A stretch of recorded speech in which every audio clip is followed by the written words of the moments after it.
Hello everybody, and welcome to my Commander Legends Battle for Baldur's Gate Draft Guide. Before I dive in, I want to remind you that if you enjoy this video, be sure to hit that thumbs up button and subscribe for more content. Let's get started. In this guide, I'm going to be covering the mechanics, not only of the draft portion, which is different from a normal draft, but also the sets mechanics, multiplayer strategy for those of you that have never played a multiplayer format, top commons for each color, archetype guides, combat tricks, and more. So, getting to the draft mechanics, this set does play out differently than a normal draft set, mostly because you have 20 card packs to start with.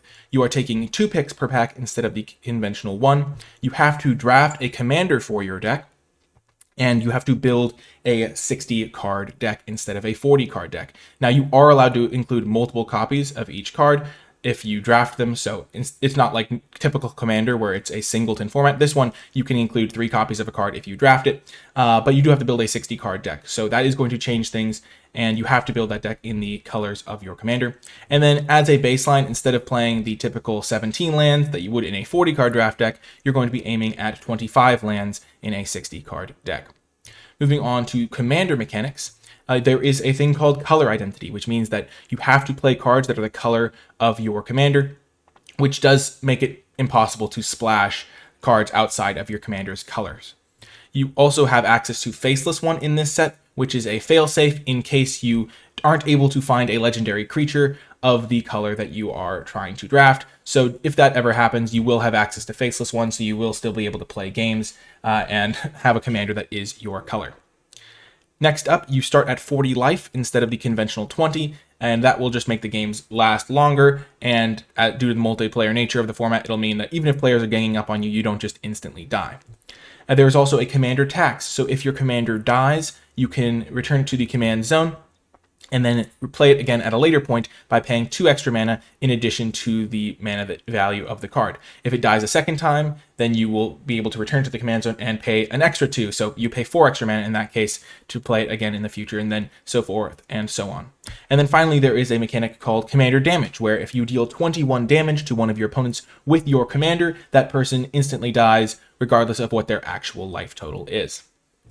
Moving on to the set mechanics, these are the mechanics that are present in Battle for Baldur's Gate. There is backgrounds, the initiative, dungeons, gates, myriad, and adventures. So backgrounds is a new mechanic. It is attached to legendary creatures such as Lulu Loyal Hollyphant, which has the choose a background mechanic on it. And choosing a background entails choosing one of the legendary enchantments that have the background type, so for example, Feywild Visitor, and then you also can start with that card in the command zone in addition to the Lulu in this case. And that will allow you to play blue cards in your deck, so in this case, with this pairing, you could play blue and white cards in your main deck, and you'd have access to Lulu and Feywild Visitor in your command zone to play when you saw fit. So that's how the backgrounds and choose a background mechanic works. It basically gives you a lot of customizability with the color combinations you're playing and the particular strategy you're going for with your commander and background pairing. Next up is the initiative. This is a mechanic that functions similar to how Monarch functions if you've ever played that mechanic. Basically, when you play a card that generates the initiative, so for example, White Plume Adventurer, when it enters the battlefield, you take the initiative, and then you will have the initiative until someone else takes it from you. Note that 2 players cannot simultaneously have the initiative. Once it comes into play, other players will be taking it from whoever currently has it, if they play another White Plume Adventurer, for example.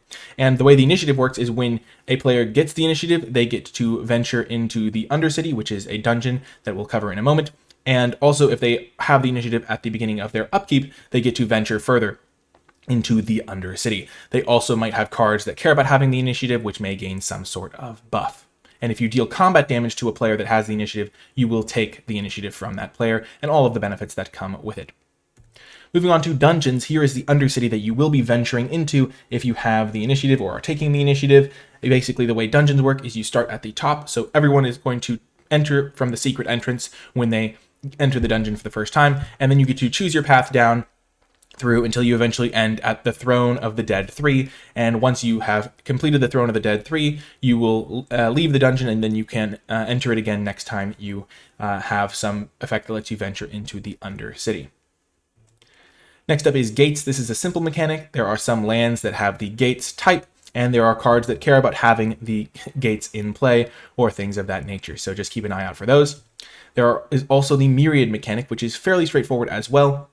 Basically, when you attack one opponent with a myriad creature, you can choose to create a token copy of that creature that is attacking all of your other opponents. So for example, Tiamat's Fanatics may attack player A as a 4/3, and then you can also make a copy attacking player B and attacking player C if you're playing against 3 other players. It is a may ability, so you don't have to generate those tokens, but it is an option that you will have available to you. And you exile the tokens at the end of combat, so after they've done the damage pretty much. Moving on to adventures, this is another returning mechanic.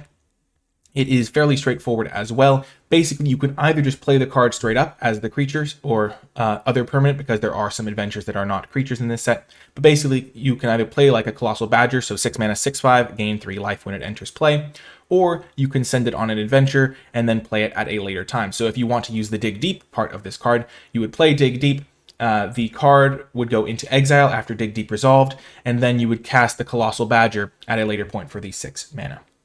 Moving on to multiplayer strategy, the first big tip is that removal is worse. So if we're looking at a 4-player example, with us being the blue player, if we cast a removal spell on the red player, we both take a bit of a hit because we spent a card to hurt the red player who lost a creature, presumably. So we both take a hit, but the green and the yellow player are completely unaffected, which means that we have put ourselves at a disadvantage compared to the table as a whole, which in multiplayer is not as advantageous as if you're just playing 1v1 against the red player, where killing their creature is totally a fine use of a card. It's a lot worse in multiplayer formats, and so you will notice that when I get to the top commons, the removal spells aren't really featured a lot because you aren't generally going to be prioritizing them quite as highly.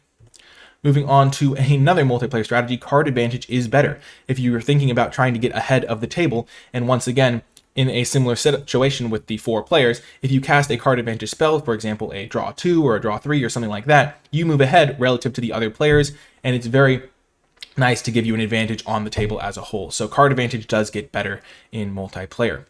And then finally, being ahead can be risky. If you are in that situation from before where you are ahead of the other players, they can gang up on you. So they can all take a little bit of hit from themselves to really bring you down. So they can take a little bit of disadvantage by killing your creatures and attacking you and stuff like that, but really can lay you low, because if 3 players are teaming up on you, it's really hard to be far enough ahead that you can just win the game from that situation. So you have to be really careful not to be too far ahead in a spot where you can't defend yourself if they all gang up on you, because other players are going to try to win the game by teaming up against you. Moving on to the top commons, starting off with white.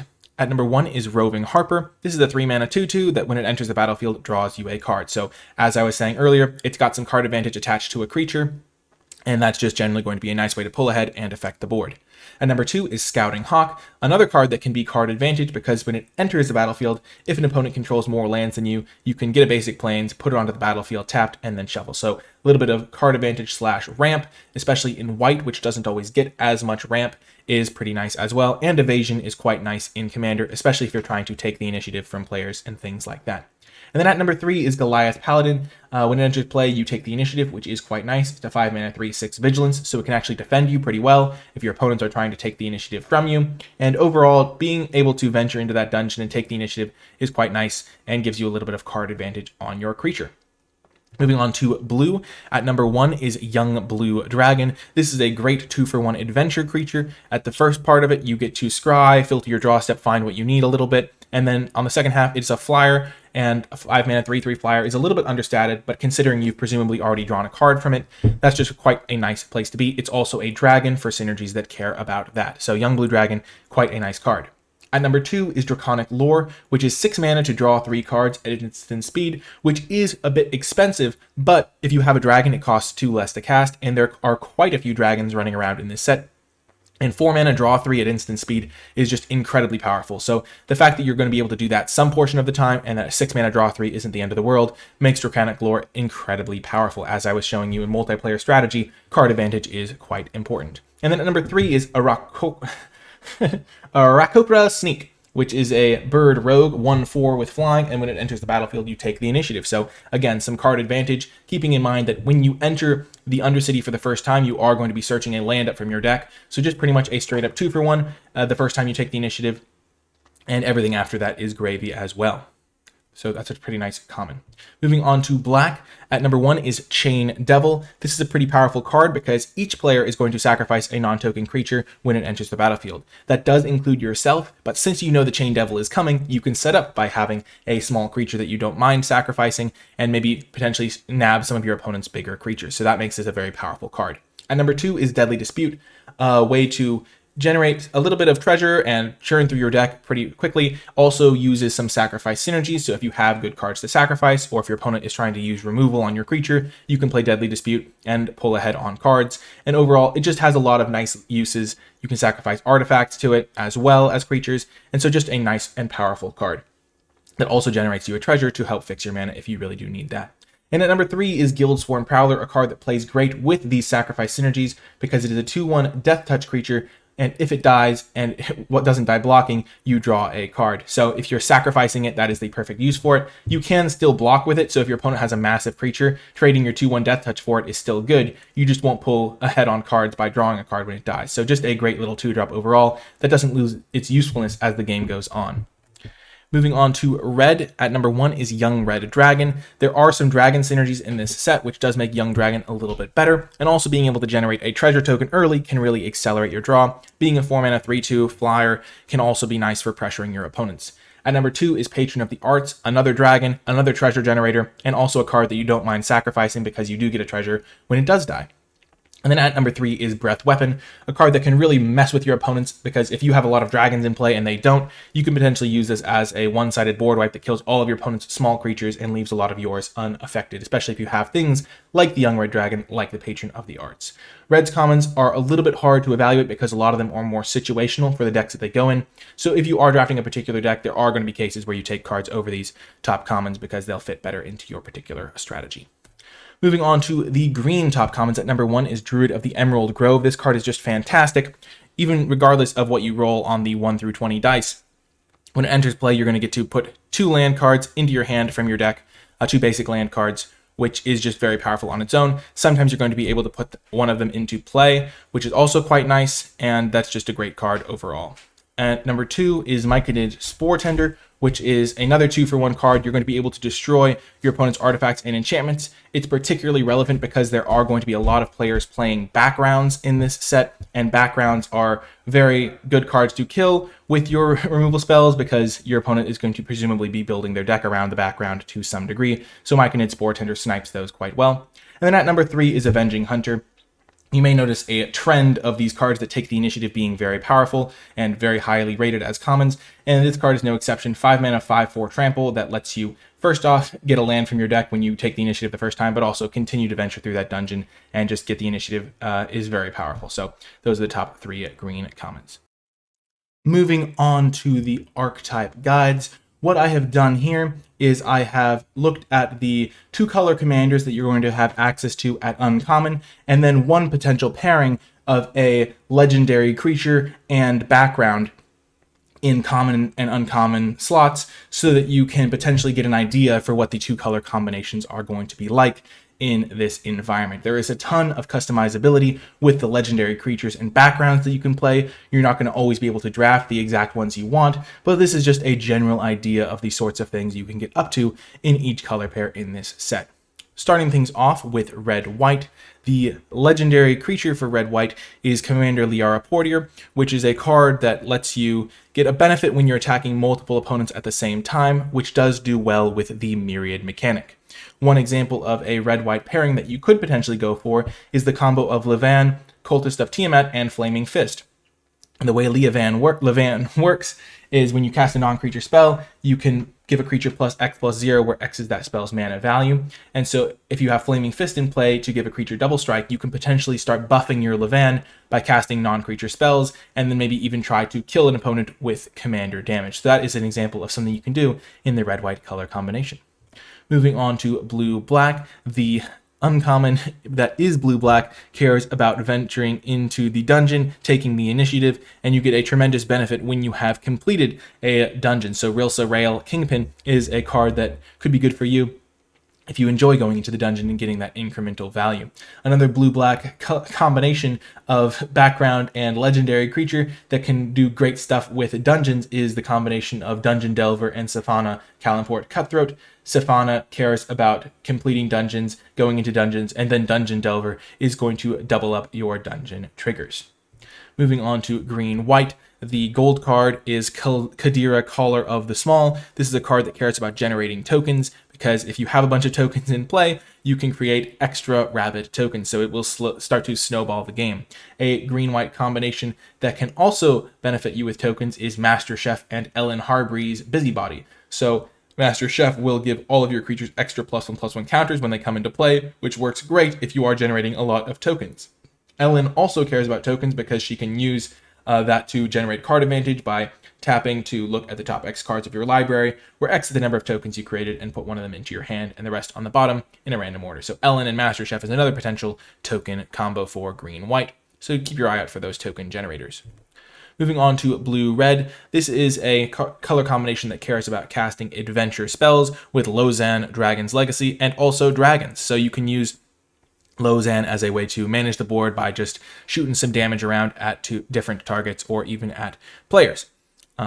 So yeah, that's pretty cool. And then another blue-red color combination is between Val and Candlekeep Researcher and Tavern Brawler. Val lets you tap to add an amount of mana equal to Val's toughness that can't be spent to cast spells from your hand. So you can tap Val for 3 mana, but only to cast things like creatures that were put onto an adventure, but also cards that were exiled from the top of your deck, such as with the Tavern Brawler background. So it's kind of funny to see a Researcher being a Tavern Brawler background, but it is actually a pretty good combination because you can use Val's mana ability to cast those cards that you are exiling with the Tavern Brawler.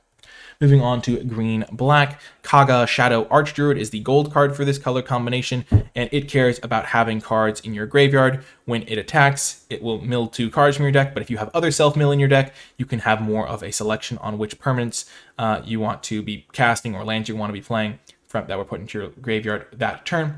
Another green-black combination is between Sivirus Nightmare Speaker and Cloakwood Hermit.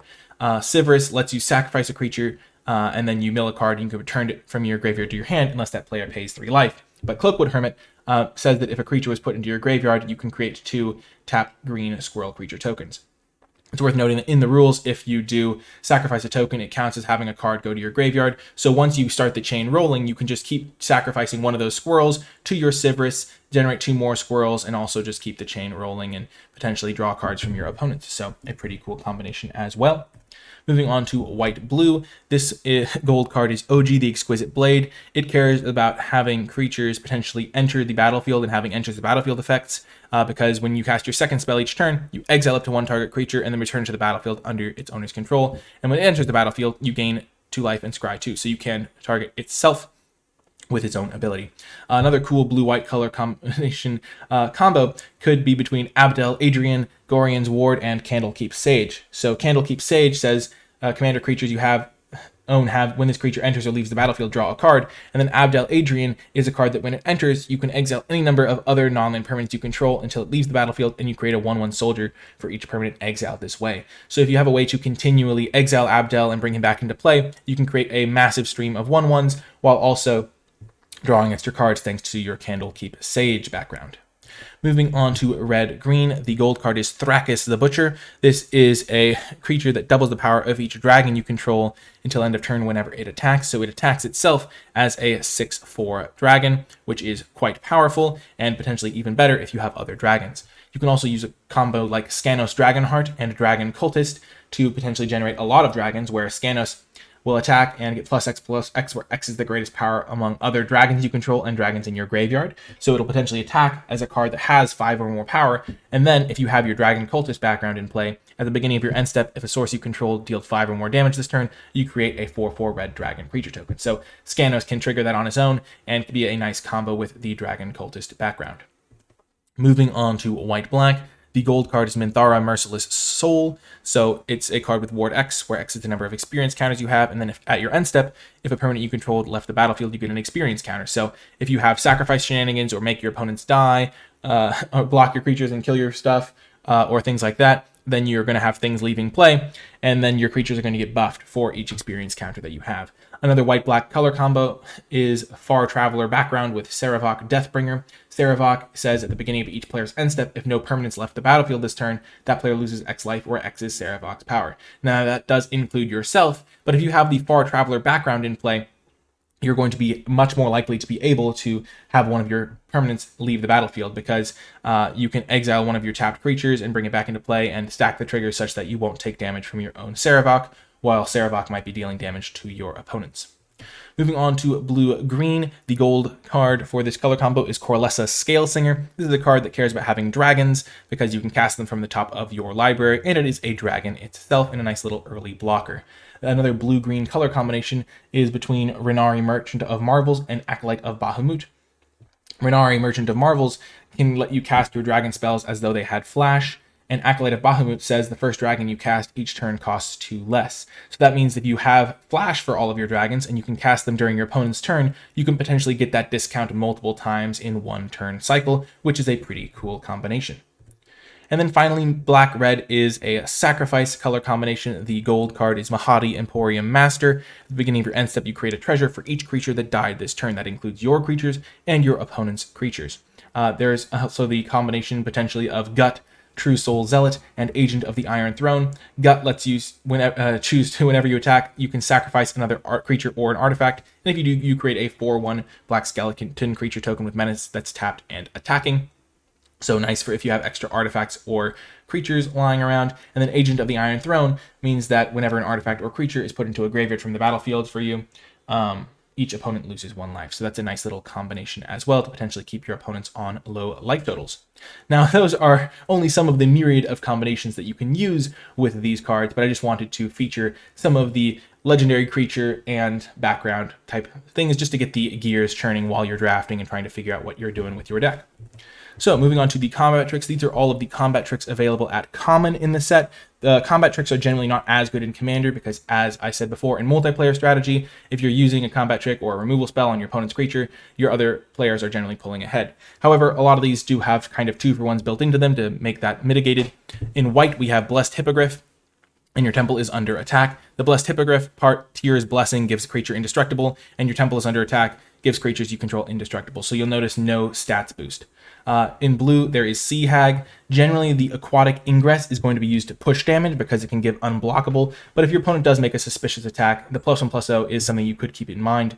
In black, there is Armor of Shadows, which can give a creature indestructible, and once again, +1/+0. And Hezru has the Demonic Stench adventure part, which gives each creature that blocked -1/-1, so keep that part in mind. In red, this one is actually some real combat tricks. Javelin of Lightning can flash in, give a creature first strike, and overall just be kind of an annoying equipment / combat trick. Pack Attack works really well with the Myriad mechanic because you can give your creatures +3/+0 if you're attacking all of your opponents and draw a card. So that is a card to keep in mind as well. And then in green, there's Poison the Blade, which can give a creature Death Touch. Noteworthily, you can actually give one of your opponent's creatures Death Touch. For example, if there is a combat that is going on between 2 of your opponents, like it's someone else's turn and they're attacking, you can give one of their creatures Death Touch if you really want to kill one of the creatures that's blocking.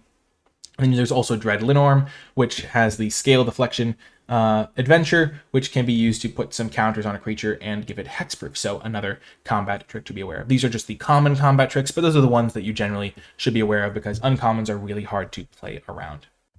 Moving on to the mana fixing, we see a cycle of lands that can tap for a specific color, and then when they enter play, you choose another color, while also synergizing with gate payoffs. And so those will be nice dual lands for your specific deck if you are one of those colors. There's also Command Tower, which is an untapped dual land for any deck. And then Evolving Wilds, which is kind of like a tapped dual land for any deck because it can search up any basic land you need. There's also colorless mana fixing in the form of Wayfarer's Bauble, Prophetic Prism, Dire Mimic, Pilgrim's Eye, Bronze Walrus, Decanter of Endless Water, Navigation Orb, and Lantern of Revealing. And then at uncommon, for colorless fixing, there is Arcane Signet, Burnished Heart, and Patriarch's Seal. In green, there is Underseller, Myconid, and Druid of the Emerald Grove as common fixing. And then at uncommon, there is Explore the Underdark, which is another way to fix your mana and also ramp yourself a bit.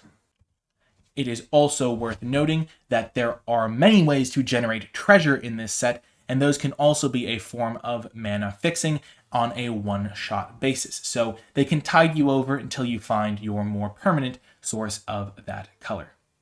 Anyway, that is going to do it for this draft guide. Thank you so much for watching. Remember to like, subscribe, and comment if you have questions or feedback. And to let me know you made it all the way till the end of the video, leave #GatesandGlory in the comments section down below.